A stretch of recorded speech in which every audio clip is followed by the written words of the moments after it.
안녕하세요. 지난 시간에 치유임금의 새로운 수도였던 여화유역이 구려국이라고 불리게 되었고, 이 구려국을 단군 조선이 개국하면서 단군 왕검의 넷째 아들 부여가 맡아 다스리게 되었다고 말씀을 드렸습니다. 구려국은 나중에 고리국, 고구려, 고려, 고리 이렇게 불리게 되는데요. 단군 왕검 넷째 아들 부여의 후손 가운데서 해모수가 나오고, 해모수의 고손자가 고주몽인데요. 이들에게서 고구려가 세워지지요. 사실 이 고구려의 어원이 바로 구려입니다. 구려. 치유임금의 도읍지였던 요하유역의 구려국. 중국인들이 치유임금의 나라를 구려라 불렀다고 했죠. 그래서 치유임금의 도읍지 근방이 자연스럽게 구려국으로 남게 된 것입니다. 이 문제에 대해서 좀 더 얘기하고요. 이 부여가 우리 역사를 푸는데 또 하나의 매우 중요한 열쇠, 회대지방과 더불어 매우 중요한 열쇠라는 사실을 이야기하고자 합니다. 이 국이라는 단어의 의미에 대해서 좀 생각해야 되는데요. 옛날에는 아주 작은 지방도 국이라, 나라라 이런 표현을 사용했습니다. 알다시피 나라는 성읍국가에서부터 시작되었거든요. 하나의 마을에 성을 쌓고 그것이 하나의 나라가 된 거죠. 나라 국자도 한자를 뜯어보면 그런 의미가 들어있죠. 그리고 알다시피 단군조선이나 그 이전의 신시배달국도 마찬가지로 여러 작은 나라들이 모여서 하나의 큰 나라를 형성하는 일종의 연방국가 체제를 유지하고 있었습니다. 그러니까 쉽게 말하면 지방자치를 허용한 거죠. 중국에서도 물론 하나라, 상나라, 주나라 등이 그런 형태를 띠고 있었는데요. 후대에 들어와서 중앙 집권 체제가 강화되지요. 우리 민족의 옛 나라들이 단군 조선시대까지도 지방 분권제로서 각 지방의 소국가들이 하나로 연합해서 큰 나라를 형성하는 이런 연방체제를 지니고 있었습니다. 나중에 우리가 단군조선 말기에 대해서 공부할 때 이야기하겠습니다만, 단군조선이 해체되자 여러 나라들이 등장한 것은 새롭게 등장한 게 아니고 원래부터 있던 단군조선 연방 안의 소국가들이 독립을 하게 된 거죠. 자, 그건 그렇고요. 중국인들이 고대 때 우리나라를 구려라고 비하해서 말하자 9구자에다 금을 여자를 써서요. 우리 민족은 한자를 사용하면서 이 단어를 바꾸어서 불렀습니다. 구자를 글귀 구자에다 아름다울려, 구려, 혹은 높을 고를 더 붙여 고구려, 고려 등 그리 아름다운 나라, 높고 아름다운 나라는 좋은 뜻으로 바꾸어서 불렀습니다. 그러자 중국인들은 이를 다시 고리, 말라 비틀어져 혈통이 끊어질 나라, 고리라는 그 고약한 비칭으로 쓰기도 했죠. 구려, 고려의 옛 발음은 구리, 고리입니다. 그러므로 단군조선 시대의 구려, 즉 고구려는 그 이전부터 있던 요하유역의 단군조선 제후국을 가리키는 국명입니다. 다시 말해서 신시배달국이 해체되고 단군왕검이 단군조선을 개국했을 때 치유임금이 새로 수도를 삼았던 그 요하유역이 치유임금의 후손들이 아니라 나중에 단군왕검의 아들 부여의 후손들에 의해 장악되는데요. 그 지역이 단군조선 연방 안에 하나의 작은 제후국가가 되는 거죠. 단군조선 시대에 이르러서 치유임금의 도읍지였던 그 요하유역의 이 고리국, 구려국 혹은 고려국을 단군왕검의 넷째 아들 부여가 맡아서 다스리게 된다고 우리 사서들에 나와 있습니다. 이 부여라는 인물도 우리 고대사 이해에 극도로 중요한 열쇠입니다. 그러므로 각골 명심해야 합니다. 고리국을 맡아서 고리국에서 번성한 부여의 후손으로부터 후대에 고구려가 나왔습니다. 우리 민족을 부여민족이라고 하기도 하는데요. 단군왕검의 넷째 아들 부여의 후손이 결국 후기 단군조선을 장악하게 되고 그 부여의 후손들로부터 고구려, 백제, 신라의 건국시조가 나왔거든요. 그래서 우리 민족을 부여민족이라고 하기도 하는 것입니다. 지금까지 저는 우리 고대사의 문을 여는 열쇠 두 개를 제시했습니다. 하나는 회대지방이고요. 또 하나는 부여입니다.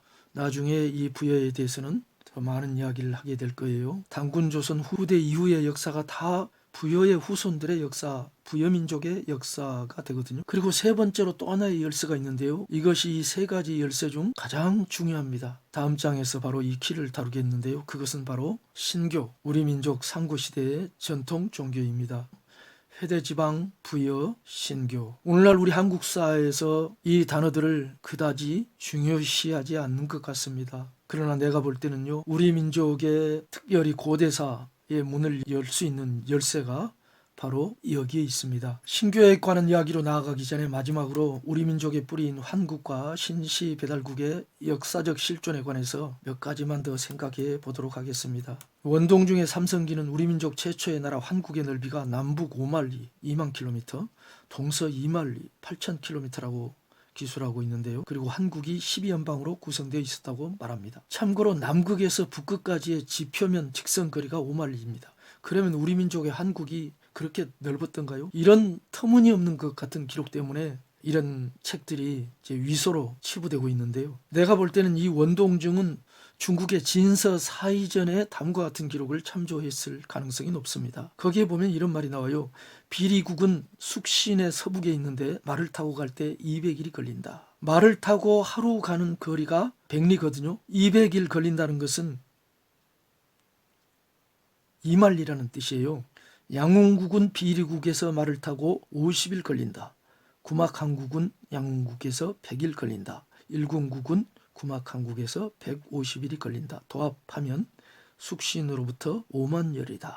숙신으로부터 일궁국까지 도합 5만열이라는 거예요. 그런데 이 비리국, 양웅국, 구막항국, 일궁국 이런 나라들이 환국, 우리 민족 최초의 나라라는 환국 연방에 속한 나라들이었다는 것입니다.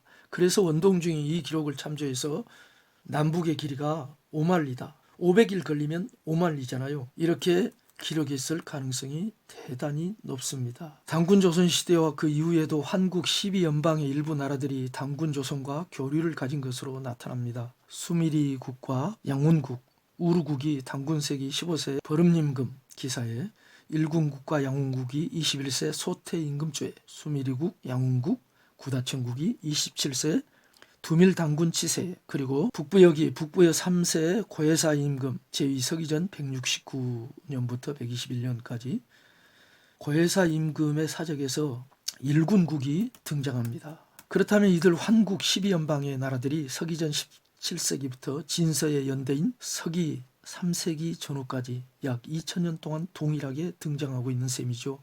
이게 믿을 수 있는 걸까요? 어떻게 해석해야 되죠? 환국 12연방을 구성하는 나라들의 이름이 후대의 것이든 아니면 선대 어느 때부터 존재한 것이든 그 나라들은 대대로 존속되어 왔다는 사실이죠. 만에 하나 삼성기에 기술된 환국의 영토 규모가 어느 정도 사실에 부합한다고 가정하더라도 한국은 우리 민족의 뿌리로서 범위가 너무 넓고 역사가 너무 깁니다. 그렇죠. 우리 민족만의 조상이 아니라 이 말이에요. 치유임금이 묘적의 조상도 된다고 얘기를 했듯이 상고시대로 올라갈수록 어떤 한 인물이 여러 민족의 조상이 될 수가 있는 거죠. 그리고 우리 사세의 기록에 의하면 모든 민족의 뿌리는 나반과 아만, 히브리 베르시트에 의하면 아담과 하와이지만 어느 민족도 이 두 사람을 자기 조상으로 존숭하지는 않습니다. 시대 차이가 너무나 길고 범위가 지나치게 넓기 때문이죠. 그럼에도 제가 환국을 한민족의 우리 민족의 뿌리로 본 이유는 세 가지가 있는데요.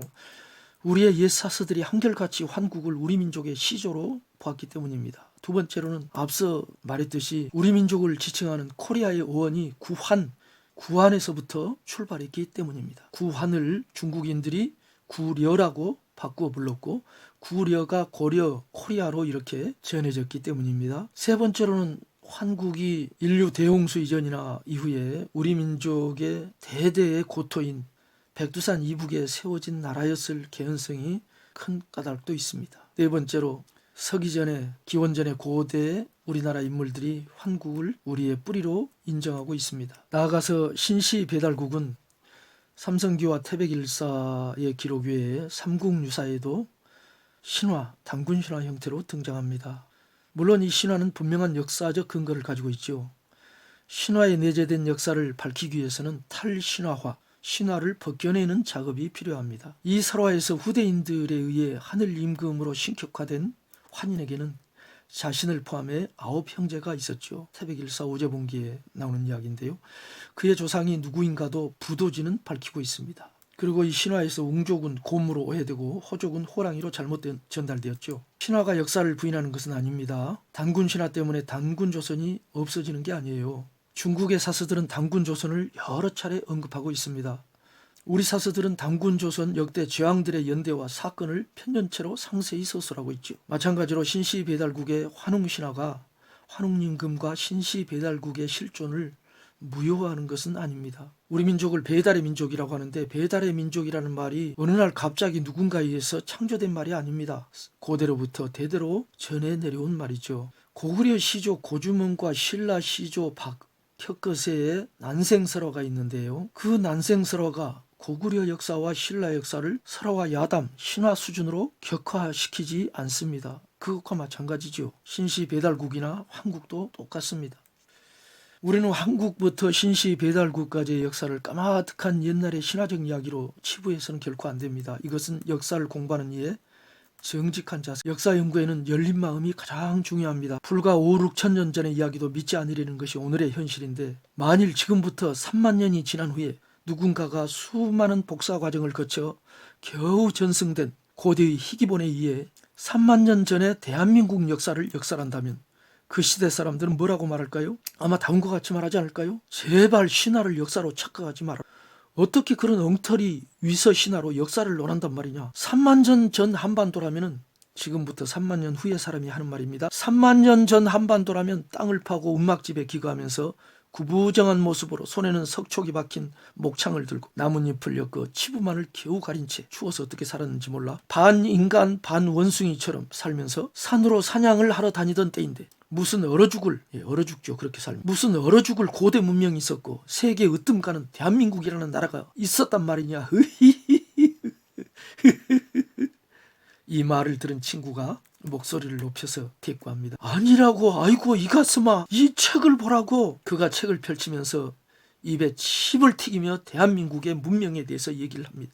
여기 이 페이지를 보면 사람들이 수십 층의 고층 빌딩을 짓고 그 안에서 화려한 조명하에 온갖 문명의 이기를 누리며 화롭게 살았을 뿐만 아니라 고급 의상을 입고 고급 자동차를 타고 다니고 손에는 고급 휴대전화기를 들고 1000마리 밖에 떨어진 사람과 영상으로 통화했다고 나왔잖아. 그 말을 들은 상대방이 측은한 눈길로 그를 쳐다보면서 대꾸합니다. 이 답답아, 그런 위서를 믿다니 한심 안 치고 아주 돌았구만. 말이 안 통해. 기가 막힌 친구는 더욱 열을 올립니다. 아, 믿기지 않으면 타임머신을 타고 한번 우리가 3만 년 전 한반도 서울로 가보자고. 그런 게 있으면 너나 가보세요. 아이고, 지금 당장 미래 여행을 할 수 있는 타임머신이 있다면 3만 년 후로 들어가서 그 시대 사람들에게 일러줄 터인데, 난 지금부터 3만 년 전에 대한민국에서 타임머신을 타고 온 사람이라고요.